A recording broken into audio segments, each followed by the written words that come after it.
అదే RTV app వార్తల్ని క్షణాల్లో చదివే అవకాశం ఉంటుంది. ఒక న్యూస్ పేపర్, ఒక టెలివిజన్ ఛానల్ మీ చేతుల్లో ఎప్పుడూ ఉంటాయి. అందరికీ నమస్కారం. చిత్తూరు వీరప్పన్ అంటే ఎవరో పెద్దిరెడ్డి రామచంద్రారెడ్డి.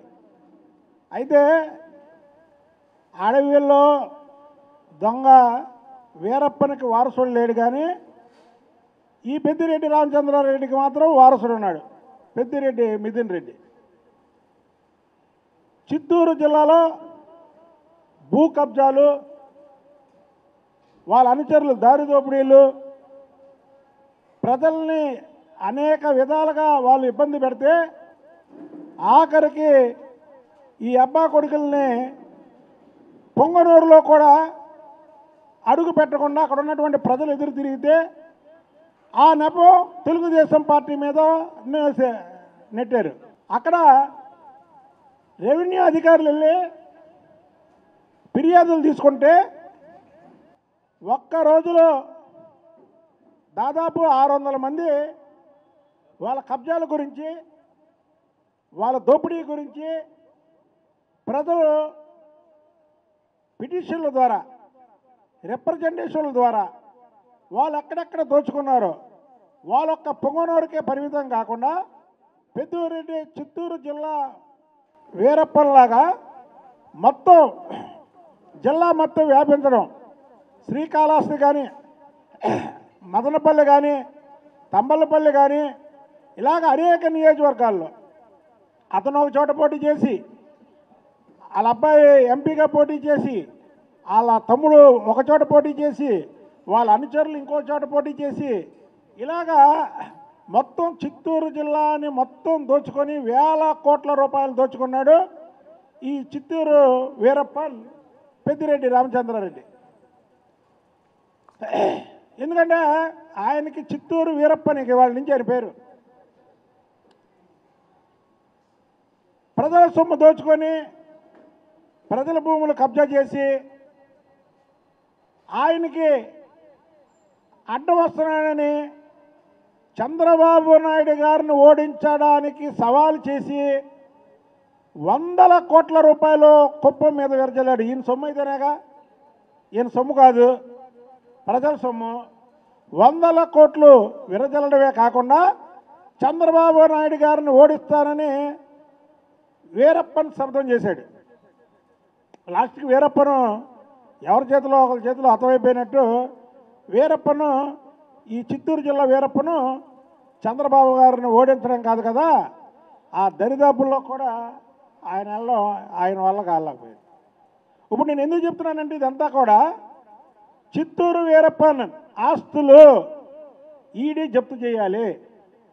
ఇన్నాళ్ళు ఏ డబ్బు మదంతో అయితే రాజకీయాలను శాసించడమే కాకుండా రాజకీయాల్లో నిజాయితీగా ఉన్న వాళ్ళని ఓడిస్తానని శపథం చేయడమే కాకుండా ఒక ప్రతిపక్ష నాయకుడిగా చంద్రబాబు నాయుడు గారు పొంగనూరు వెళ్తే దారి కాచి రౌడీ మోకలతో, దారి దోపిడీకారులతో ఆయన మీద రాళ్ళు వేయించినటువంటి వైను ఈ చిత్తూరు వీరప్పంది. ఇవాళ ఒకటిగా ఈ చిత్తూరు వీరప్పను ఇవన్నీ కూడా బయటపడుతున్నాయి. కాబట్టి ఇతని ఆస్తులు ఏవి కూడా ఇతని సొంతం కాదు.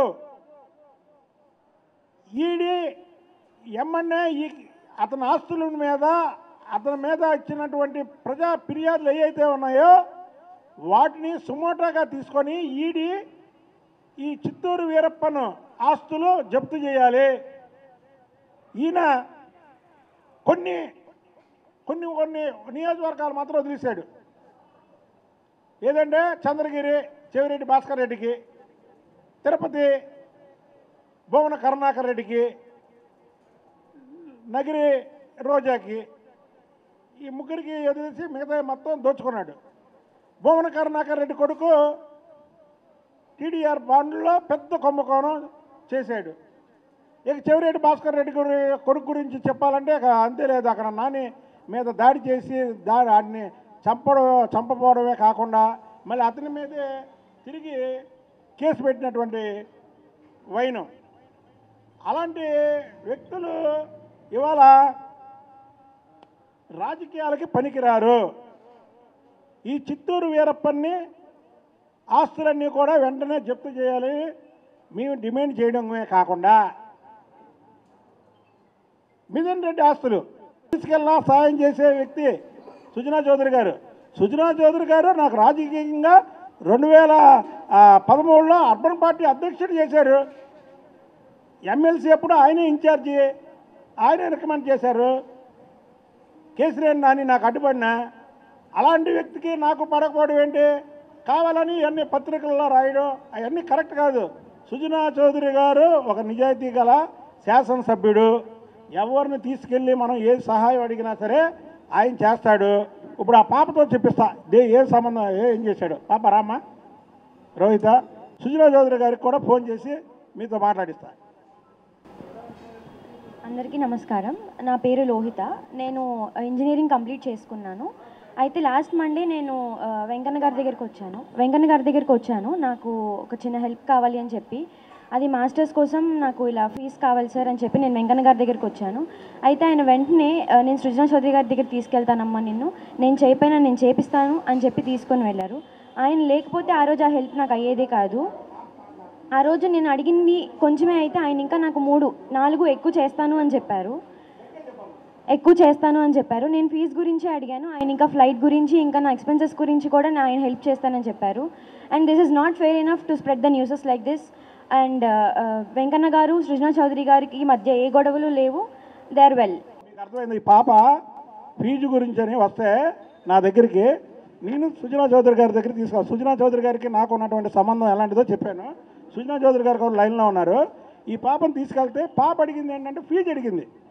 ఆయన ఏం చెప్పాడంటే, అమ్మ ఫీజు కాదు, ఫీజు కట్టే పక్కన ఫీ అని పిలిచాడు, ఫీజు కట్టేయండి, మాస్టర్స్ చదువుతున్నావా, తర్వాత అమ్మ ఇంకోటి అన్నారు వీసాకి అయ్యే ఖర్చులు ఆ అమ్మాయికి చూడండి, మళ్ళీ ఫ్లైట్ టికెట్లు ఆ అమ్మాయికి తీయండి, అమ్మ నీకు అక్కడ 3 నెలలు ఉద్యోగం రాదు, ఆ ఉద్యోగం వచ్చే వరకు కూడా నీకు నేను అన్నీ చేసి పెడతాను, తర్వాత అమ్మ నీకు హెల్ప్ చేయాలని చేయొచ్చు కానీ నీ కాళ్ళ మీద నువ్వు నిలబడితే నువ్వు పైకి వస్తావు, అప్పుడు వరకు ఆ పాపకి ఏ ఇబ్బంది కలగకూడదని పక్కన వాళ్ళకి చెప్పాడు.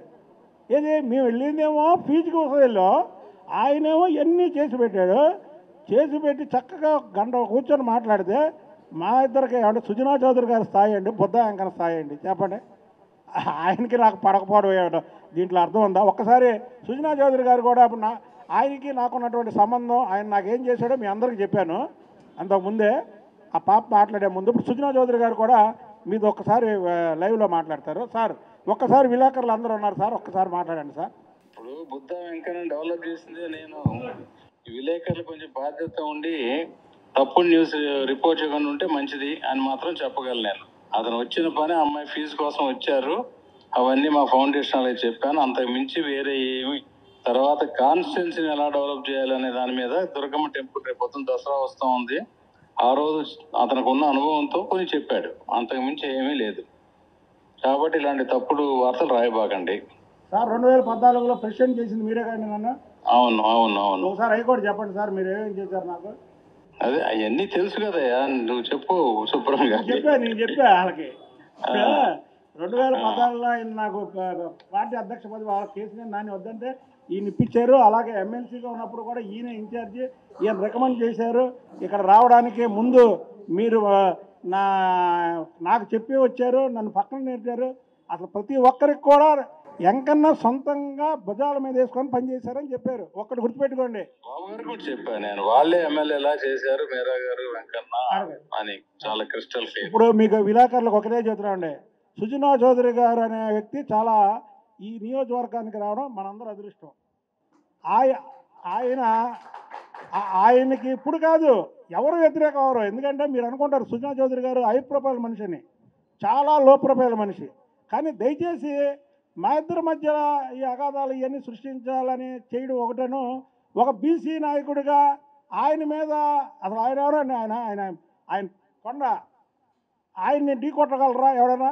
తప్పండి, అది కరెక్ట్ కాదు. అంటే మీకు చెప్తున్నా, మీ విలేకరులందరికీ నా మనస్తత్వం తెలుసు కాబట్టి